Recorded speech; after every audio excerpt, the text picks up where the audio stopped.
हिमाचल प्रदेश में ज़्यादातर चर्चा जो है वो डिजास्टर को लेकर है और जिस तरीके की चर्चाएं डिजास्टर और उसके बाद हो रही हैं हिमाचल प्रदेश में, भारतीय जनता पार्टी के नेता जिस तरह के राहत को केंद्र की तरफ से दावे कर रहे हैं और जिस तरीके से झूठ बोलकर प्रदेश की सरकार को बदनाम करने का प्रयास कर रहे हैं, मैं समझता हूं कि एक त्रासदी और आपदा की घड़ी में एक बहुत दुर्भाग्यपूर्ण पहलू है। इस घड़ी में होना तो ये चाहिए था कि हम सब ये समझ कर के हम समाज के प्राणी हैं, सामाजिक प्राणी हैं, हम सब हिमाचली हैं और किसी के ऊपर भी अगर कोई आपदा आई है, किसी के ऊपर कोई दुख आया है, किसी के ऊपर कोई संकट आया है तो उसका निवारण करने के लिए हम सब एकजुटता से काम करते। लेकिन इसकी बजाय, ऐसा करने की बजाय भारतीय जनता पार्टी के जो नेता हैं, चाहे नेता प्रतिपक्ष हैं, चाहे प्रदेश भाजपा के अध्यक्ष हैं या इनके दूसरे दर्जे के नेता हैं, सब ने पहले दिन से राजनीतिक बयानबाजी करने का काम किया जो बहुत दुर्भाग्यपूर्ण है। नेता प्रतिपक्ष जब से सत्ता से बाहर हुए हैं वो बहुत पता नहीं क्यों बेचैन हैं, परेशान हैं, शायद कुर्सी छीनने का उनको कुछ मलाल होगा। जितना इस आपदा को लेकर झूठ जयराम ठाकुर ने बोला है वो अपने आप में एक, मैं समझता हूँ कि एक रिकॉर्ड है हिमाचल प्रदेश की राजनीति में। लगातार झूठ बोल रहे हैं। गडकरी जी हिमाचल प्रदेश आए, उन्होंने कहा मैं लेके आया इनको।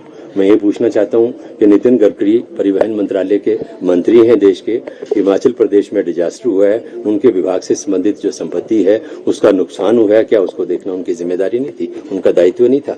उन्होंने कहा मैं नेशनल हाईवेज जो डैमेज हुए हैं, जो सड़कें नुकसान हुआ है, उनके लिए 400 या 500 करोड़ देने की घोषणा की। साथ में ये भी कहा कि जो कनेक्टिंग रोड्स हैं, लिंक रोड हैं, 100-100 मीटर के डिस्टेंस तक उनकी भी हम रिपेयर करेंगे, उनको भी मेंटेन करेंगे। को ब्रिजेस हैं, को कल्वर्ट्स हैं, उनको भी हम बनाएंगे। आज दिन तक फूटी कौड़ी नहीं मिली। तो मेरा कहने का मतलब यह है कि पहले दिन से भारतीय जनता पार्टी के नेताओं ने एक श्रेय लेने की राजनीति हिमाचल प्रदेश के अंदर शुरू की कि ये जो आपदा आई है इसमें केंद्र ने बहुत मदद की, केंद्र ने बहुत सारा पैसा दे दिया। और भारतीय जनता पार्टी की समस्या ये है कि लोकसभा के चुनाव सिर पर हैं। हिमाचल प्रदेश में लगातार भारतीय जनता पार्टी चुनाव हार रही है, चाहे वो उपचुनाव हुए, चाहे प्रदेश के विधानसभा के चुनाव हुए, चाहे उसके बाद नगर निगम शिमला के चुनाव हुए। पूरी ताकत लगाने के बावजूद भारतीय जनता पार्टी इन चुनावों में पराजित हुई। लोकसभा के चुनाव आ रहे हैं, भारतीय जनता पार्टी के पास हिमाचल प्रदेश में इश्यूज नहीं है जिनको लेके भारतीय जनता पार्टी जनता के बीच जा सके। इसलिए भाजपा के नेता जो नॉन इश्यूज हैं उनको इशू बनाकर राजनीति करने की कोशिश कर रही है, लोगों को भ्रमित करने का प्रयास कर रही है।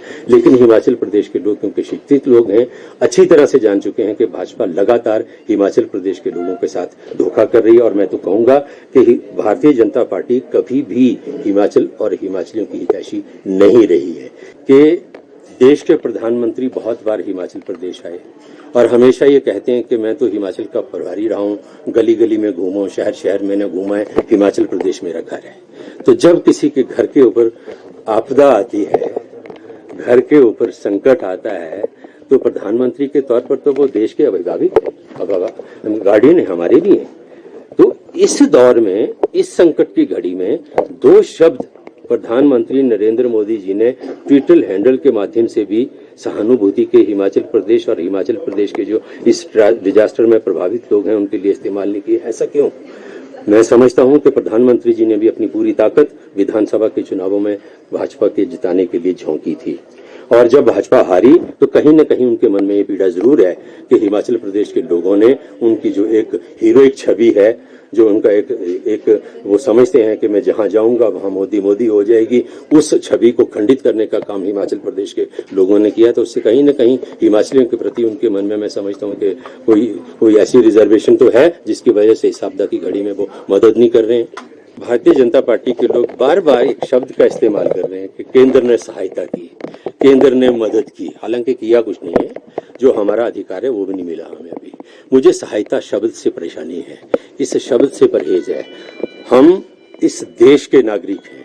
हिमाचल भारतीय गणतंत्र का एक राज्य है और हमारा जो संविधान है उस संविधान के मुताबिक देश के नागरिकों के प्रति, जिस प्रदेश के वो रहने वाले हैं उस प्रदेश की सरकार का भी और केंद्र की जो सरकार है उस सरकार का भी दायित्व है। मैं ये जानना चाहता हूं कि जब ये कहते हैं कि केंद्र ने सहायता की, तो क्या ये भूल जाते हैं कि हम इस भारतीय गणतंत्र का एक राज्य हैं, हम इस देश के नागरिक हैं और इस देश का जो अर्थव्यवस्था है, इस देश का जो अर्थव्यवस्था में जो कॉन्ट्रीब्यूशन है टैक्स कलेक्शन में, हिमाचल के लोगों का भी तो है। तो इस देश के जो कानून है, इस देश के जो खजाना है, उनके ऊपर क्या हिमाचल के लोगों का अधिकार नहीं है? तो मैं इसलिए कह रहा हूं कि हमारे अधिकारों से वंचित करने का काम केंद्र की सरकार कर रही है। ये सिर्फ आपदा के रेफरेंस में नहीं है, ये बात मैं सिर्फ इस डिजास्टर के रेफरेंस में नहीं कह रहा हूं। हमारी सरकार ने सत्ता में आने के बाद इस देश की आर्थिक दशा सुधारने के दिशा में कदम उठाए और वो कदम उठाते हुए वाटर सेस लगाने का काम किया।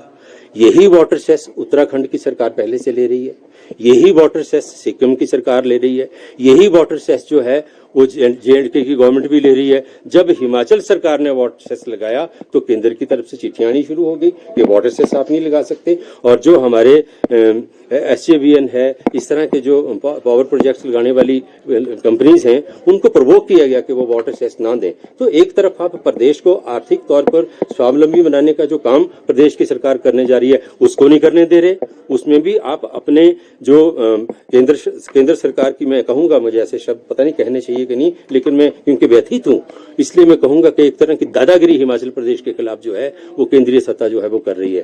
तो हमें तो हर तरीके से जो है वो केंद्र एक तरह से प्रताड़ित करने का काम कर रहा है और आर्थिक षड्यंत्र, आर्थिक तौर पर प्रदेश को कमजोर करने का षड्यंत्र जो है वो केंद्र की भारतीय जनता पार्टी की सरकार हिमाचल प्रदेश के खिलाफ रच रही है।